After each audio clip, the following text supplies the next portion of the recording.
ಸಂಚಿಕೆ ಶೂನ್ಯಲ್ಲಿ ಶಾಂತಿ ವಿಶಾಲಾಕ್ಷಿಗೆ ನೀವೇನೋ ಹೇಳ್ತಿದ್ರಲ್ಲ ಹೇಳಿ ಅಂತ ಕೇಳಿದಾಗ, ಅಲ್ಲ ಟೀಚರ್, ನಿಮ್ಮ ಸೊಸೆಗೆ ನಿಮ್ಮ ಮೇಲೆ ಒಂದು ಸ್ವಲ್ಪನೂ ಗೌರವನೇ ಇಲ್ಲ, ಅತ್ತೆ ಅನ್ನೋ ಮರ್ಯಾದೆ ಬಿಡಿ.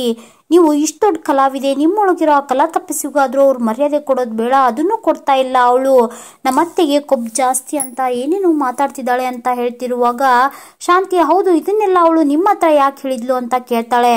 ಆಗ ವಿಶಾಲಾಕ್ಷಿಗೆ ಏನು ಹೇಳಬೇಕು ಅಂತ ಗೊತ್ತಾಗೋದೇ ಇಲ್ಲ. ನೋಡಿ ಟೀಚರ್, ನಿಮ್ಮ ಹಾಗೆ ನಂದು ಒಳ್ಳೆ ಮನಸ್ಸು, ಆ ಹುಡುಗಿ ಈ ರೀತಿ ಬೀದಿಯಲ್ಲಿ ಓಡಾಡ್ತಿರೋದನ್ನ ನೋಡಿ ಯಾಕಮ್ಮ ಈ ರೀತಿ ಕಷ್ಟಪಡ್ತಿದ್ಯಾ, ಒಂದು ಅಂಗಡಿ ಹಾಕ್ಕೊಂಡು ಜೀವನ ನಡೆಸ್ಬೋದಲ್ಲ ಅಂತ ಕೇಳಿದಾಗ, ನನಗೆ ಅದಕ್ಕೆ ಅನ್ನಬಾರ್ದು ಮಾತನ್ನೆಲ್ಲ ಅಂದ್ಲು, ನಿಮ್ಮ ಬಗ್ಗೆ ಹೇಳಬಾರ್ದನ್ನೆಲ್ಲ ಹೇಳಿದ್ಲು ಟೀಚರ್.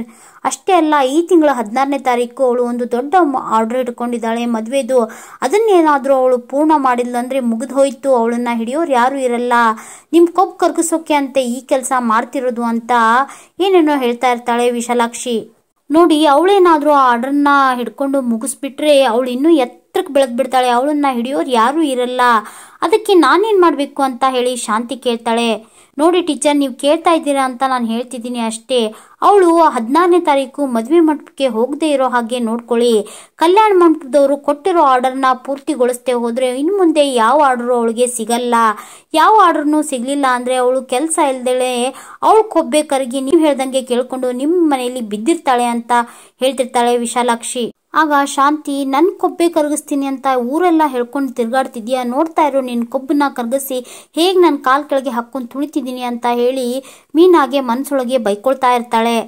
ರಂಗನಾಥ್ ಅವರು ಬುಕ್ ಓದ್ತಾ ಕುಳಿತಿರ್ತಾರೆ. ಆಗ ಮೀನಾ ರಂಗನಾಥ್ ಅವ್ರಿಗೆ ಕಾಫಿ ತಂದು ಕೊಡ್ತಾಳೆ. ಹಾಗೆ ಮಾವ, ನೀವೇನೋ ಓದ್ತಿದ್ರಲ್ಲ ಅದರ ಅರ್ಥ ಏನು ಅಂತ ಕೇಳಿದಾಗ ರಂಗನಾಥ್ ಅವರು ಅದರ ಅರ್ಥನ ಬಿಡಿಸಿ ಹೇಳ್ತಾ ಇರ್ತಾರೆ. ಅದೇ ಸಮಯಕ್ಕೆ ಸರಿಯಾಗಿ ಶಾಂತಿ ಮನೆಗೆ ಬರ್ತಾಳೆ. ಶಾಂತಿ ತುಂಬಾ ಕೋಪದಲ್ಲಿರ್ತಾಳೆ. ಆಗ ಮೀನಾ, ಅತ್ತೆ ನಿಮ್ಗೂ ಒಂದು ಲೋಟ ಕಾಫಿ ತಂದು ಕೊಡ್ಲಾ ಅಂತ ಕೇಳಿದಾಗ, ತಂದು ಕೊಡ್ತೀಯ ಕಣೆ, ಮನೆ ಹಾಳಿ ತಂದು ಕೊಡ್ತೀಯಾ, ಇಲ್ಲಿ ಸೇವೆಗಳು ಮಾಡೋದು, ಅತ್ತೆಗೆ ಮಾವನ್ ಸೇವೆ ಮಾಡಿದ್ರೆ ಅದೃಷ್ಟ ಅಂತ ಹೇಳಿ ಇಲ್ಲಿ ಬೊಗಳೋದು, ಊರೂರ್ಗೆ ಹೋಗಿ ನನ್ನ ಹೆಸರನ್ನ ಹಾಳು ಮಾಡೋದು, ನಾರ್ದೆ ನೌಟಂಕಿ ನಾರ್ದೆ ಅಂತ ಹೇಳಿ ಮೀನಾಗೆ ಬೈತಾ ಇರ್ತಾಳೆ. ಆಗ ಮೀನಾ, ಅತ್ತೆ ಏನು ಹೇಳ್ತಾ ಇದ್ದೀರಾ, ನಾನು ಯಾರ ಹತ್ರ ಹೋಗಿ ಏನು ಹೇಳಿದ್ದೀನಿ ಅಂತ ಹೇಳಿ ಪ್ರಶ್ನೆ ಕೇಳ್ತಾ ಇರ್ತಾಳೆ.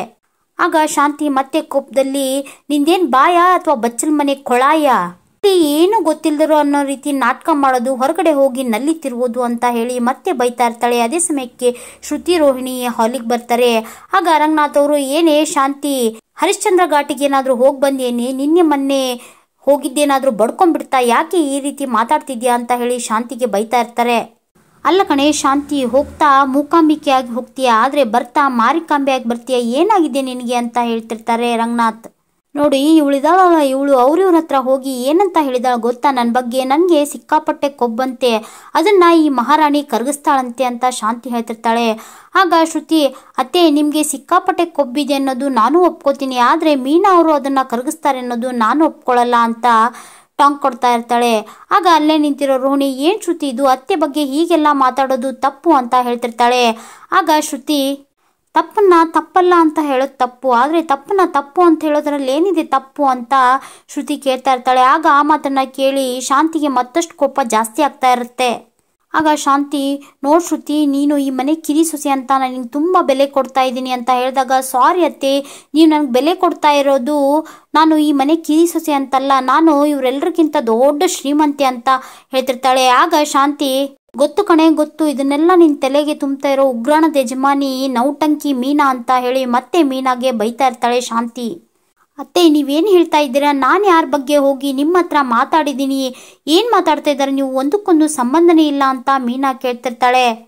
ಸಾಕು ಮುಚ್ಚೆ ಬಾಯಿ, ನೀನು ಯಾರ ಹತ್ರ ಹೋಗಿ ನನ್ನ ಬಗ್ಗೆ ಹೇಳಿದೆಯೋ ಅವರೇ ಬಂದು ನನ್ನ ಹತ್ರ ಅದನ್ನೆಲ್ಲ ಹೇಳಿದ್ರು ಅಂತ ಹೇಳಿದಾಗ ರಂಗನಾಥ್ ಅವ್ರಿಗೆ ಕೋಪ ಬರುತ್ತೆ.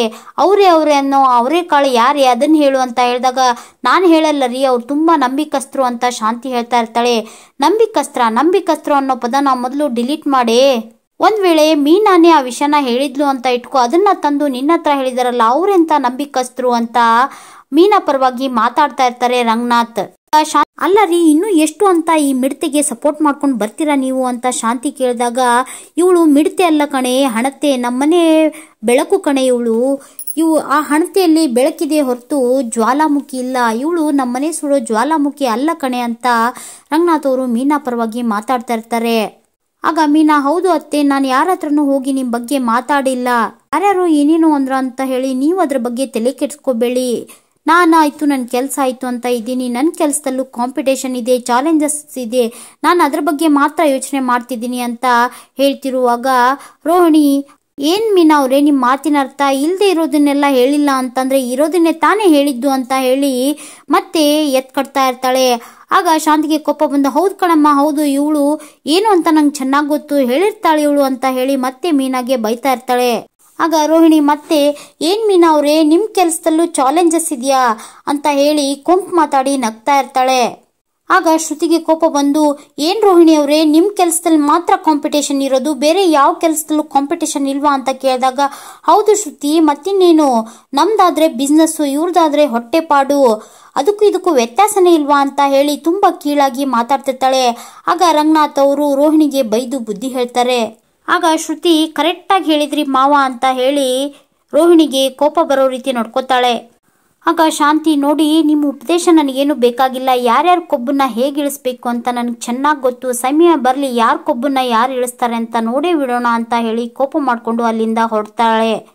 ಆಗ ಶ್ರುತಿ ಮತ್ತು ರೋಹಿಣಿನೂ ಸಹ ಒಳಗಡೆ ಹೋಗ್ತಾರೆ. ಆಗ ರಂಗನಾಥ್ ಅವರು ಮೀನಾ ಹತ್ರ ಬಂದು, ನೀನೇನು ತಲೆ ಕೆಡ್ಸ್ಕೋಬೇಡ ಮಗು, ಅವಳು ಹಾಗೇನೆ, ಸತ್ಯ ಬರವಣಿಗೆ ಮುಗಿಸೋ ಅಷ್ಟರಲ್ಲಿ ಸುಳ್ಳು ಮೆರವಣಿಗೆ ಮುಗಿಸುತ್ತೆ, ನೀನೇನು ಯೋಚನೆ ಮಾಡಬೇಡ ಅಂತ ಹೇಳ್ತಾ ಅಲ್ಲಿಂದ ಹೊರಡ್ತಾರೆ.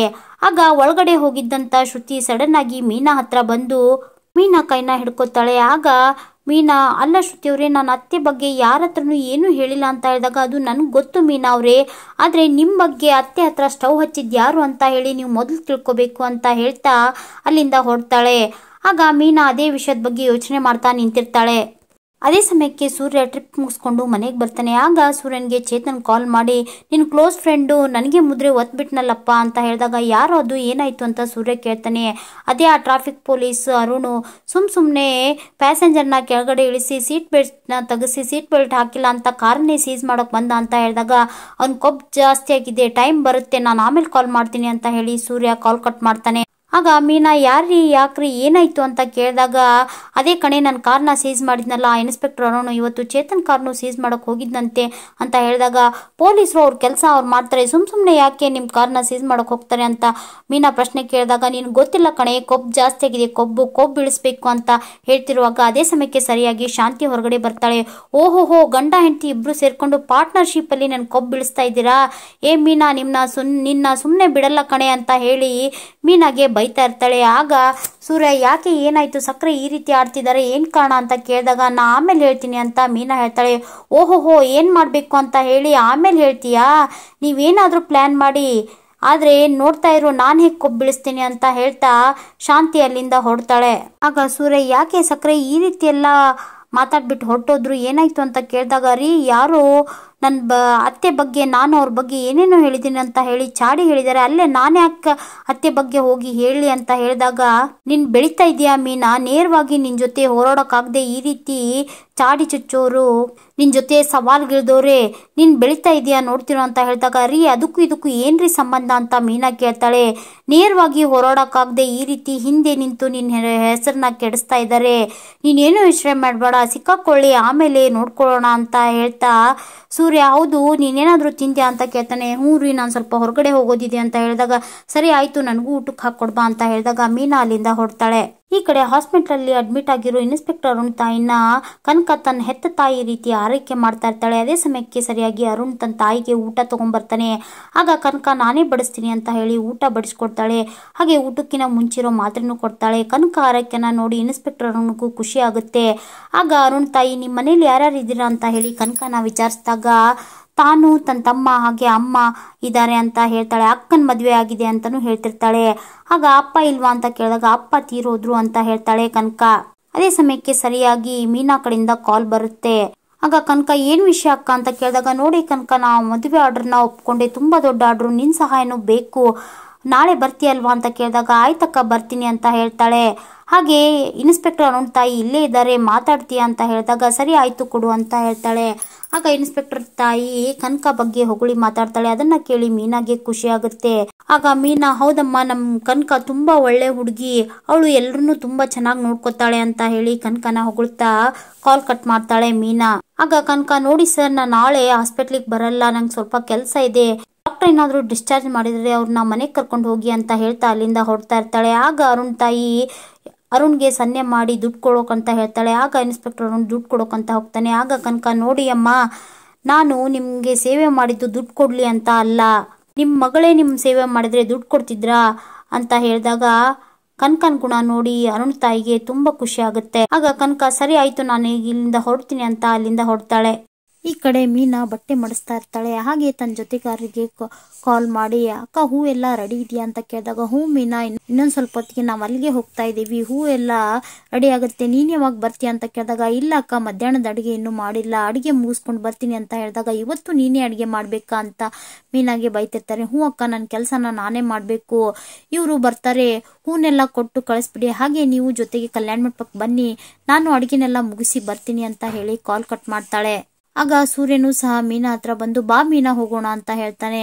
ಇಲ್ಲ ರೀ, ನೀವು ಹೋಗಿರಿ, ನಾನು ಪದ್ಮಾಕನ ಹತ್ರ ಎಲ್ಲ ಮಾತಾಡಿದ್ದೀನಿ, ಅವರು ಹೂ ಕೊಡ್ತಾರೆ, ಅದನ್ನೆಲ್ಲ ಕಲ್ಯಾಣ ಮಂಟಪಕ್ಕೆ ಇಳಿಸಿ ನೀವು ಅಲ್ಲಿಂದ ಕೆಲ್ಸಕ್ಕೆ ಹೋಗಿ ಅಂತ ಹೇಳಿದಾಗ, ಅಲ್ಲ ಕಣೆ, ನೀನ್ ಬರಲ್ವಾ ಅಂತ ಕೇಳ್ತಾನೆ. ನಾನು ಮಧ್ಯಾಹ್ನದ ಅಡುಗೆ ಮಾಡಿ ಮುಗಿಸಿ ಬರ್ತೀನಿ ಅಂತ ಹೇಳ್ತಿರ್ತಾಳೆ ಮೀನಾ. ಹಾಗೆ ನೀವು ಹೋಗುವಾಗ ಮಂಜುನ್ನು ಕರ್ಕೊಂಡು ಹೋಗಿ ಅಂತ ಹೇಳಿದಾಗ, ಅಲ್ಲ ಕಣೆ, ಓದ್ಕೊಳೋ ಹುಡುಗ, ಅವನ್ಯಾಕೆ ಈ ಕೆಲ್ಸಕ್ಕೆ ಎಳಿತೀಯಾ ಅಂತ ಹೇಳಿ ಬೈತಾ ಇರ್ತಾನೆ ಸೂರ್ಯ. ರೀ, ಇವತ್ತು ಕಾಲೇಜ್ ರಜೆ ಇದೆ, ಕರ್ಕೊಂಡು ಹೋಗಿ ಅಂತ ಹೇಳಿದಾಗ, ಸರಿ ಆಯ್ತು ಬಿಡಮ್ಮ, ಕರ್ಕೊಂಡು ಹೋಗ್ತೀನಿ, ನೀನ್ ಬೇಗ ಬಾ ಅಂತ ಹೇಳ್ತಿರ್ತಾನೆ.